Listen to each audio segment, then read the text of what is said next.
अरे यार, तेरा तो अच्छा घर है, एकदम ट्रेन की पटरी के किनारे। कम से कम तुझे सुबह किसी को उठाने की जरूरत ही नहीं है। मैं तो कहती हूँ अलार्म भी लगाने की जरूरत नहीं है। क्यों यार, तू ऐसा क्यों बोल रही है मेरे घर के बारे में?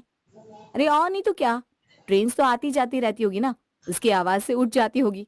इस बार एग्जाम्स में टॉप तो तू ही करेगी। अरे मैं पटरी के किनारे रहती हूँ, इसमें मेरे टॉप करने का क्या कनेक्शन? तू भी ना डिम्पल कुछ भी बोलती है। अरे कनेक्शन है पायल, कनेक्शन है। देख, तू पटरी के पास रहती है तो तू टाइम से उठ जाती है, और तेरे पास पढ़ने का टाइम भी होता है, तो तू ज्यादा पढ़ेगी तो टॉप तो तू ही करेगी ना।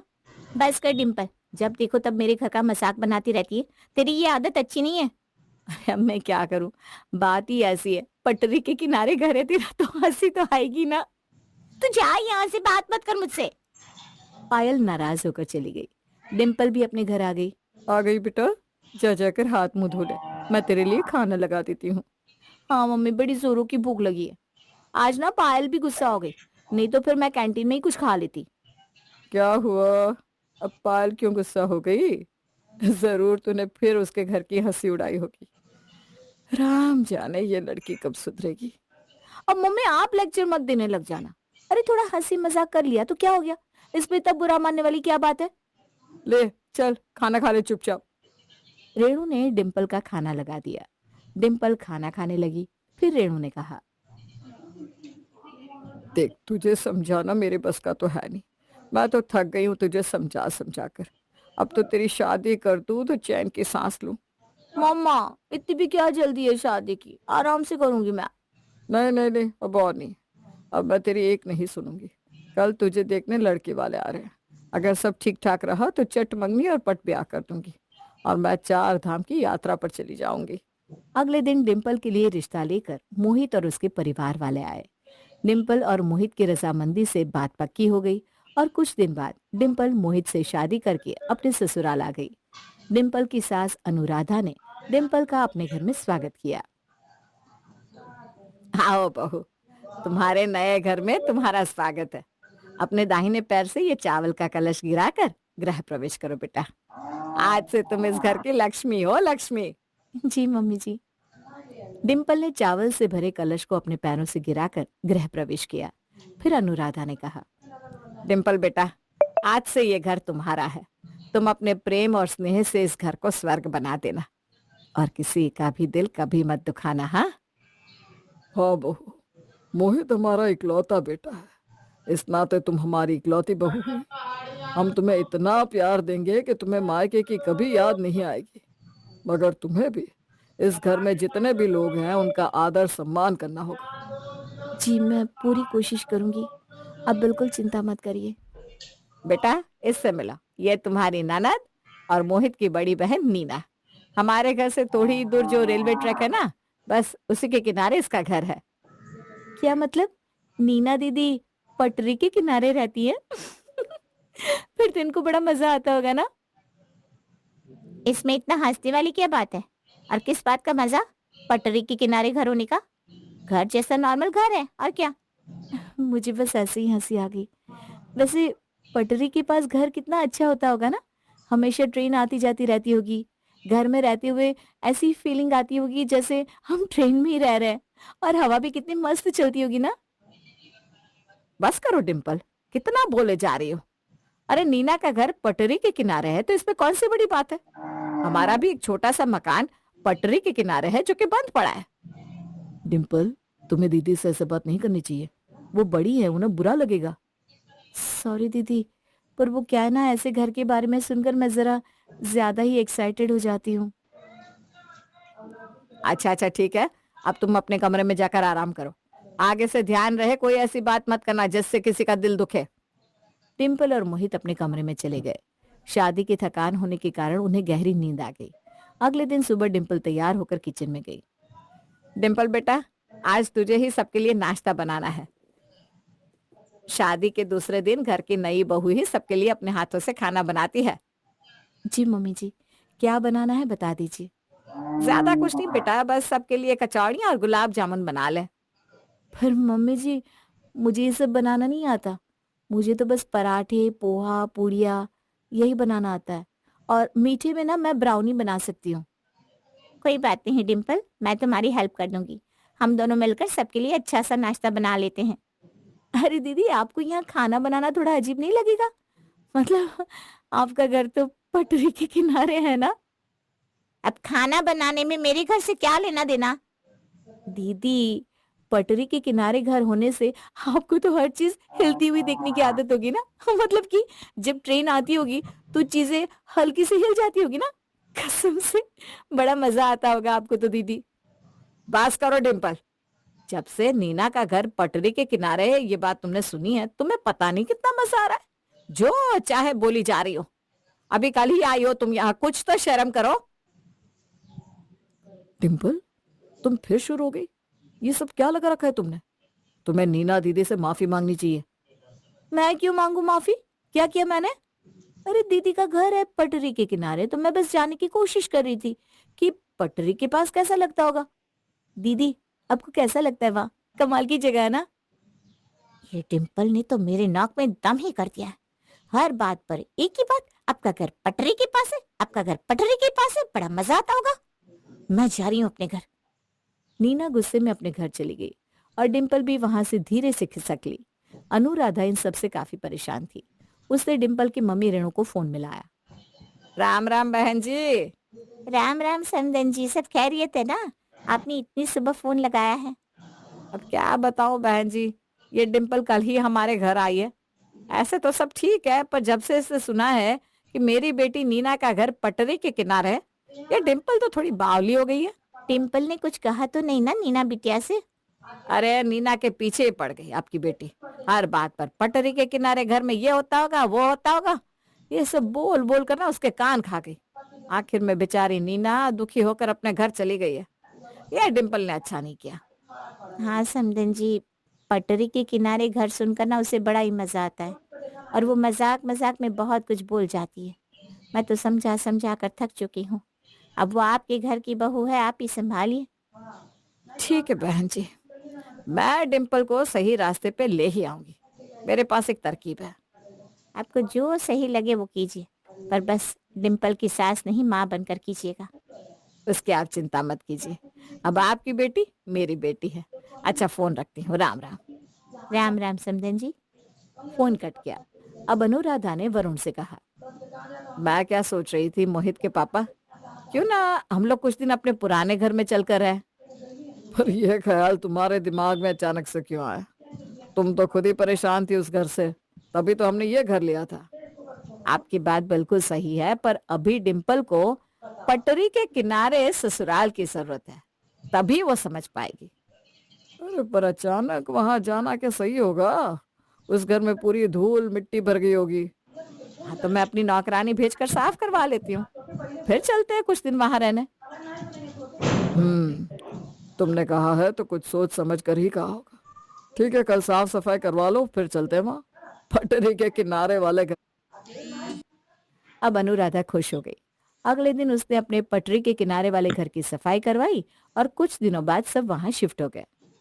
लो बेटा डिम्पल, अब तो तुम्हारा ससुराल भी पटरी के किनारे ही है।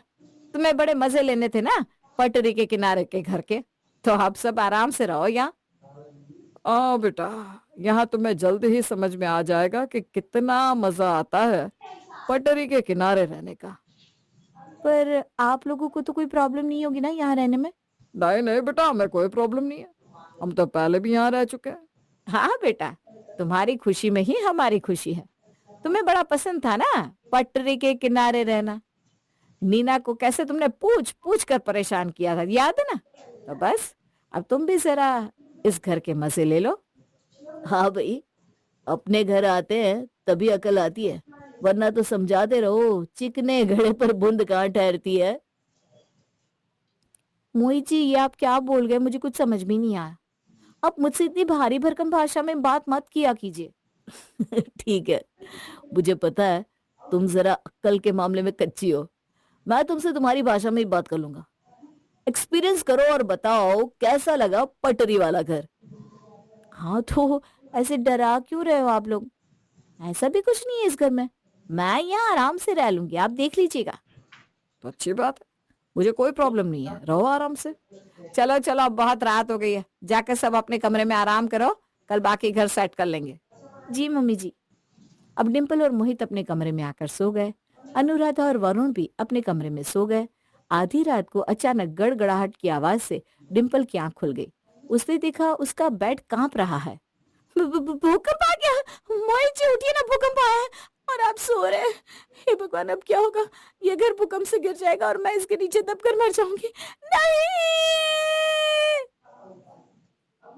डिम्पल की चीख सुनकर अनुराधा और वरुण भी आ गए थे और मोहित भी उठ चुका था। अरे क्या हुआ डिम्पल, तू इतनी जोर से चीखी क्यों? कोई भूत प्रेत देख लिया क्या? नहीं मम्मी जी, आपको महसूस नहीं हुआ क्या? अभी कितने जोर से भूकंप आया, पूरा घर हिल रहा था।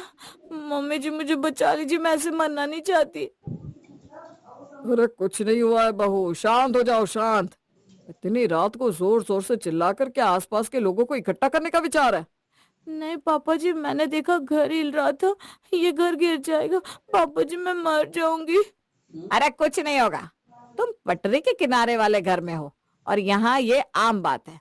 कोई एक्सप्रेस ट्रेन के जाने से ऐसा ही लगता है। अभी ये घर तुम्हारे लिए नया है ना, धीरे धीरे आदत हो जाएगी। अब यही तो मजे है यहाँ रहने के, तुम्हें फील करना था ना। अब पूरी जिंदगी आराम से फील करो। चलो अब सो जाओ और बाकी सबको भी सोने दो, बड़ी नींद आ रही है मुझे तो। अनुराधा और वरुण अपने कमरे में चले गए। मोहित भी सो गया। डिम्पल जैसे ही आंखें बंद करती, वैसे ही कोई ट्रेन पटरी पर से गुजर जाती और डिम्पल डर जाती। इसी आंख मिचौली में पूरी रात निकल गई। अगले दिन दोपहर में डिम्पल के फोन पर उसकी सहेली रूही का फोन आया। हेलो डिम्पल, कैसी है? मैं तो ठीक हूँ, तू सुना, तू कैसी है? मैं भी बढ़िया। अरे यार, शादी क्या हुई, तू तो अपने दोस्तों को ही भूल गई। अरे नहीं नहीं, तुम सबको कैसे भूल सकती हूँ। बस नया नया ससुराल है ना, तो अभी निकलना अच्छा नहीं लगता। बाद में मिलती हूँ मैं तुम सबको जल्दी ही। क्या कहा? कुछ समझ भी नहीं आया, तेरी आवाज कट रही है। अरे मैंने कहा बाद में मिलती हूँ किसी दिन तुम सबसे। अरे यार, आवाज ठीक से नहीं आ रही है तेरी, शायद नेटवर्क इश्यू है। तो क्या कोई जंगल में रहती है? तेरे यहाँ नेटवर्क नहीं रहता क्या? मजाक मत उड़ा, ऐसी कोई बात नहीं है, हो जाता है कभी कभी नेटवर्क इश्यू। अच्छा रुक, मैं छत पर जाती हूँ। क्यों मैडम, तू जब सबका मजाक बनाती थी तब कुछ नहीं, और मैंने जरा सा क्या कह दिया, लाल पीली हो रही है। अब डिम्पल छत पर जाकर बात करने लगी। अब आ रही है आवाज सही से? मैं ऊपर छत पर हूँ। अब बता, बाकी सारे फ्रेंड्स कैसे हैं? पायल कैसी है? बाकी सब तो ठीक है, पर पायल का सुनकर तो खुश हो जाएगी। अच्छा, ऐसा क्या किया पायल ने? पायल की शादी हो गई है और उसके ससुराल वाले बहुत अमीर हैं। अपना डायमंड का बिजनेस है उनका, और घर देखेगी उनका और देखती रह जाएगी, ऐसा आलीशान घर है। अरे वाह, अच्छा है, अब उसे पटरी के किनारे नहीं रहना पड़ेगा। रहना पड़ेगा से क्या मतलब है तेरा? तुझे तो बड़ा मजा आता था ना उसका घर देखकर, जब देखो तब बेचारी का मजाक उड़ाती रहती थी। हाँ यार, ये तो सही बात है। चल एक दिन तेरे घर आते तुझसे मिलने। अभी दोनों सहेलियां बात कर रही थी कि डिम्पल के घर के पास वाली पटरी पर ट्रेन आई। उसकी आवाज से डिम्पल को कुछ सुनाई नहीं दे रहा था। क्या कहा तूने? मुझे सुनाई नहीं दिया, थोड़ा जोर से बोलना, यहाँ बहुत शोर है। मैं कह रही हूँ हम सारे फ्रेंड्स मिलकर एक दिन तेरे घर आते हैं। हाँ हाँ जरूर, चल फोन रखती हूँ, कुछ सुनाई नहीं दे रहा है। एक मिनट, ये ट्रेन की आवाज है, मतलब तेरा ससुराल पटरी के पास है क्या? हाँ मतलब कि हाँ, यहाँ भी हमारा एक घर है, हम आते जाते रहते हैं यहाँ। रहते नहीं है, बस आते जाते हैं कभी कभी। चल झूठी, झूठ बोल रही है ना? भाई वाह, मजा आ गया। जो लड़की पटरी के किनारे घर होने का इतना मजाक उड़ाती थी, आज पटरी के किनारे उसका ससुराल है। ये तो गजब ही हो गया। रुक, मैं आऊंगी तेरे यहाँ और पायल को भी लेकर आऊंगी। चल बाय बाय। आज तो डिम्पल की बेइज्जती हो गई थी। उसे समझ में आ रहा था कि किसी का भी मजाक नहीं उड़ाना चाहिए। वो रूही के सामने कुछ भी नहीं बोल पाई। अभी वो ये सब सोचते सोचते छत से आई थी कि अनुराधा ने आवाज लगाई। डिम्पल, डिम्पल जरा सुन तो। जी मम्मी जी, कहिए, कोई काम था क्या? कितनी देर से आवाज लगा रही हूँ, कहाँ चली गई थी, सो गई थी क्या? नहीं मम्मी जी, वो मेरी सहेली है ना रूही, उसका फोन आया था, छत पर उससे बात करने गई थी, यहाँ नेटवर्क प्रॉब्लम है ना। अच्छा ठीक है ठीक है, अब जरा पूरे घर की अच्छे से सफाई कर दे, देख कितनी धूल जमी हुई है और सारी चीजों को अच्छे से पोंछना, यहाँ बड़ी धूल मिट्टी होती है। पर मम्मी जी अभी कल ही तो पूरे घर की डस्टिंग की थी मैंने, फिर आज पूरे घर की साफ सफाई करनी पड़ेगी। हाँ, अब पटरी के किनारे रहना है तो ये सब तो करना ही पड़ेगा। पटरी के किनारे के घरों में धूल मिट्टी बहुत हो जाती है, तो सफाई ही करनी पड़ेगी। मैं कहती हूँ दिन में ना 2-2 बार घर की डस्टिंग होनी चाहिए। 2 बार? वो भी पूरे घर की? हे भगवान, कहाँ फंस गई मैं। और नहीं तो क्या। और फिर छत की सफाई भी बाकी है। कितना कचरा उड़कर आ जाता है ऊपर छत पर। अब जहाँ हमेशा रहना है तो वो जगह साफ तो रखनी पड़ेगी ना। तभी वहां से ट्रेन गुजरी, जिसकी आवाज सुनकर डिम्पल एकदम से चमक गई। हाय मम्मी जी, कितनी तेज आवाज थी, मैं तो डर गई। हर 10 मिनट में यहाँ ऐसी ही आवाजें आ रही है, और यहाँ फोन में तो नेटवर्क ही नहीं रहता। और तो और पूरा दिन बस सफाई करते रहो। तभी जोर से कांच के बर्तन के टूटने की आवाज आई। अनुराधा और डिम्पल भागकर रसोई में गई तो देखा कांच के ग्लास का पूरा सेट नीचे फर्श पर गिरकर टूट गया है। अब ये क्या आफत है? ये कांच के ग्लास का सेट ऐसे गैस के पास रखे रखे कैसे जमीन पर गिर गया? मम्मी जी, मैं तो कहती हूँ यहाँ कोई भूत प्रेत है, वरना ऐसे ही कांच के बर्तन कैसे गिर जाएंगे। अरे कोई भूत वूत नहीं है, ये सब ट्रेन की वजह से हुआ है। यहाँ इस घर के पास से ट्रेन गुजरती है ना, तो इस घर में वाइब्रेशन होता है और इसी वजह से कभी कभी चीजें गिर भी जाती है। ओह अच्छा, ये बात है। तब तो कांच के बर्तन निकालना बहुत मुश्किल है। हाँ बेटा, अब तो इन बाकी के कांच के बर्तनों को अलमारी में रख दे ध्यान से। अब कांच के बर्तन नहीं निकलेंगे यहाँ, बस स्टील के बर्तन ही ठीक है यहाँ के लिए। चल अब सफाई में लग जा, फिर खाना भी तो बनाना है। तभी मोहित आ गया। हाँ डिम्पल, जल्दी से सफाई कर लो, फिर खाना बना दो यार, बहुत भूख लगी है। खाने के बाद हम पटरी के किनारे किनारे वॉक पर चलेंगे, जहाँ तुम बहुत सारी ट्रेन देख लेना। बस करिए, मुझे नहीं देखनी कोई ट्रेन। यहाँ मैं सारा दिन बस ट्रेन की आवाज सुनती हूँ और ट्रेन ही देखती रहती हूँ। मुझे नहीं पता था कि पटरी के किनारे ससुराल के कितने नुकसान है। मैं परेशान हो चुकी हूँ यहाँ। प्लीज मुझे अपने वो वाले घर में ले चलिए ना। यहाँ तो मैं चैन से सो भी नहीं सकती। जरा सी आग लगती है कि कोई ट्रेन पटरी पर से गुजर जाती है और मैं डर जाती हूँ। तुम्हें मिल गया ना सारा मजा, पटरी के किनारे ससुराल का। अब तो किसी से कोई सवाल जवाब नहीं करोगी, किसी का मजाक नहीं उड़ाओगी। नहीं, मुझे समझ में आ गया है यहाँ रहना कितना मुश्किल है। अब मैं कसम खाती हूँ, मैं कभी किसी का मजाक नहीं उड़ाऊंगी। अब मैं सपने में भी पटरी के किनारे के घर का नाम नहीं लूंगी। मुझे प्लीज अपने उसी घर में ले चलो जहाँ मैं शादी करके आई थी। बस बेटा, हम तो यही चाहते थे कि तुम्हें तुम्हारी गलती का एहसास हो जाए। अब तुम्हें तुम्हारी गलती का एहसास है तो जल्दी से सामान पैक करो, हम अपने घर चलते हैं। सही कहा तुमने, बच्चों की खुशी से बढ़कर हमारे लिए कुछ भी नहीं है। जहाँ तुम सब खुश, वहाँ हम भी खुश। चलो घर। डिम्पल को सबक मिल चुका था और अब सब खुशी खुशी अपने पटरी के किनारे वाले घर को छोड़कर